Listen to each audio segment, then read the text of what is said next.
How's it going, everyone? Got a couple of Helldivers 2 news notes and updates to go over for you guys. There has been a big bug that a lot of people have been reporting, and yes, Arrowhead Game Studios is aware of said bug. They are working on a fix. We'll go over their statement on that.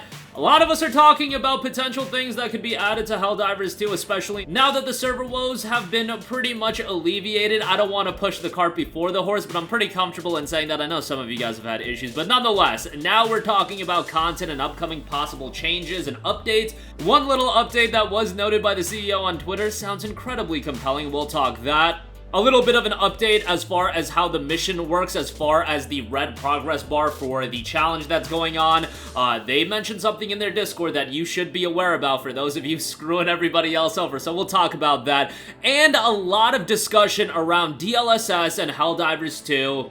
Look, I want to see DLSS implemented in the game. The CEO had a post on that as well that I'll talk at the end of this video, but we'll get to that at the end. Now, before we get into this video, I just want to ask you guys, please like this video and do leave a comment with your thoughts. It really does help out the channel a lot, and it is much appreciated. Alright, first of all, huge bug. A lot of you guys have commented this on our videos as far as super credits are concerned. So they noted, we have discovered the likely cause for some players not being able to access their super credits after purchasing and then rebooting the game. Your credits are there, but due to filtering issues in our system, they are not displaying correctly. Those affected include players purchasing super credits on PSN, players purchasing the Steeled Veterans War Bond with super credits on both PS5 and PC. We are working on a patch to solve this issue, and we will update you when this fix is live. Thank you for your patience. That is coming from Arrowhead's Misty. So that is being worked on, and I saw an abnormally high amount of people reporting that their super credits were going missing, but it wasn't that it was actually going missing. It seems to be more of a UI issue, and they're still all available on the back end, but hopefully they'll get that alleviated very quickly, because I would be sick to my stomach if I spent $20 on the game, got the Steeled Veterans War Bond, and then my super credits just disappeared. That's what I imagine is mostly going on, that people spent $20 to get X amount of super credits, spent whatever to get the Steeled Veterans War Bond, and then their leftover went missing. At least that's what I assume. But yeah, and obviously you can get super credits by just playing the game, going through the regular War Bonds pages. You'll get super credits by going through those, and you can get super credits outside of that. You don't have to buy anything in the game. It's actually doing microtransactions quite well right now, but still, if you are spending money and then your super credits appear to be missing, that's quite an issue, but hopefully that'll be alleviated as soon as possible. Alright, moving on from that, the CEO tweeted out in response to somebody asking, can we get swords? Laser swords, melee needs more zest. Which I do agree, melee does need a little bit more oomph to it, but CEO tweeted, haha, I love swords, drive me closer, I want to hit them with my sword. Felix, the art director, and Mickey, the game director, got into an argument about how sensible this is. We'll see what the result is, so how about that? I think swords could be a pretty cool implementation into Helldivers 2. Really, I'm sure nothing is off the table in terms of weaponry, cosmetics. There's so much they could do with Helldivers 2, which is so nice that we're finally getting out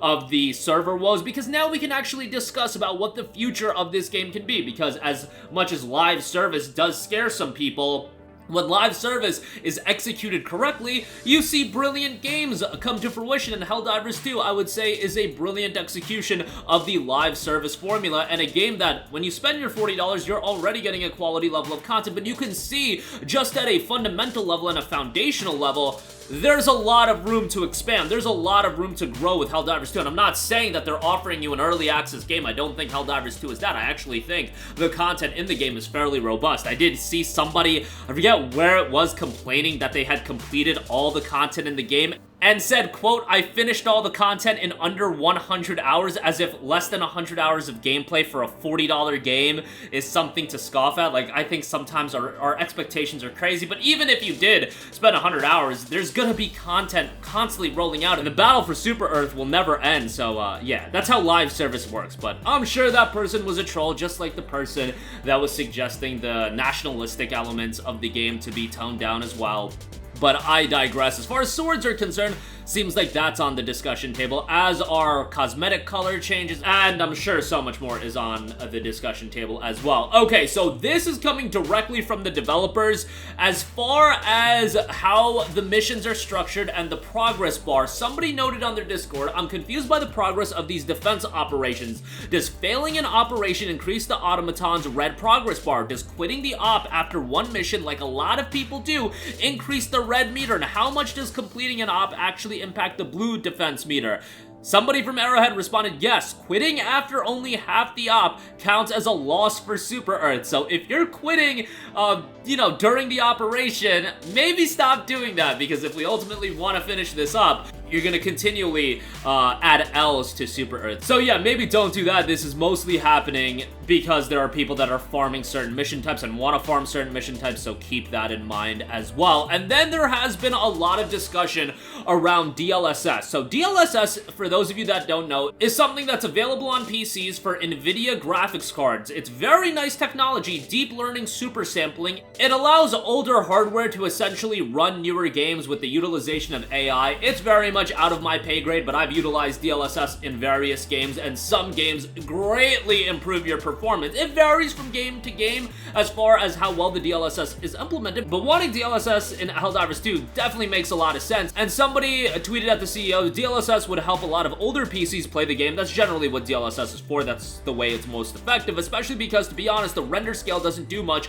and it makes the game look really bad. And the CEO tweeted out, true, but most of the performance load is on the CPU since we simulate everything. So if it is a performance load on the CPU, DLSS isn't going to help as much. So keep that in mind. I get it that this has caused a crazy big discussion point as far as DLSS being implemented, and I guess a lot of people, myself included, like, I'm not safe from this. We did take his initial tweet because he scoffed at adding DLSS right now, in the sense that right now, if he has code time, he prefers to use that towards gameplay features and gameplay updates and the core gameplay mechanics, which I agree with. The core gameplay mechanics is something that you can grow exponentially on, but if you implement DLSS, even if the majority of the load is on the CPU, it can still benefit performance for people on PC. Just an idea, and I think it would be beneficial for people, but we'll ultimately see if that does end up happening. And one final note, as far as the game's concurrent player count goes, it is still doing very healthy numbers as far as its Steam concurrent players. 350,000 on a Monday night is very good. 78% positive Steam reception, 144,000 reviews, 2% more, and we get it to very positive. If you did leave a negative review and it was attached towards the poor servers, the game not working, maybe consider changing that to a positive review, because at this point, I think everybody's having a great experience from a server standpoint, at least mostly everyone. It seems like after the AFK timer and the server size capacity was increased, everybody's experience, mostly everybody's experience, has exponentially improved. And then I do know there are some negative reviews attached to the anti-cheat and whatnot. And by the way, the 356,000 concurrent players, that is a Steam number. There are also people playing on PlayStation 5. You guys get the deal, but right now, we just need 2% more to get that game up to very positive, so definitely jump on that. But that is going to do it for me. Again, a lot of interesting information. As far as the super credits bug, they are aware of it. They're currently working on a fix for it. Hopefully, that'll be rolling out in the very, very near future. As far as swords go, another element that is on the discussion table over at Arrowhead Game Studios for something that can be implemented for Helldivers 2. Again, if you are leaving mid-op, maybe something you want to stop doing, because that is going to cause a problem for everybody, so make sure you clean up your act as far as that's concerned. And then a lot of discussion around DLSS. Hopefully at some point it is implemented, but that's just been some dialogue that has really run rampant, and I've been seeing a lot of articles about that, and rightfully so. It is a big feature, and people do want to see it, and hopefully that'll be coming soon. 356,000 concurrent players Monday night, and on top of that, currently 78% Steam reception. Hopefully we can get that to very positive here shortly, because the server woes really aren't as much of an issue anymore. That's going to do it for me. Sound off with all of your thoughts in the comments section down below. Thank you for watching, and goodbye. Hey guys, we hope you enjoyed the video, and if you did, make sure to hit the subscribe button, and if you're already subscribed, do us a favor and hit the bell icon. This way you'll be notified whenever we post a new video. That's the best way to keep up with all of our uploads, and we usually try to upload 2 videos a day. And with the bell icon hit, you'll be notified whenever we do upload a video. As always, thanks for watching.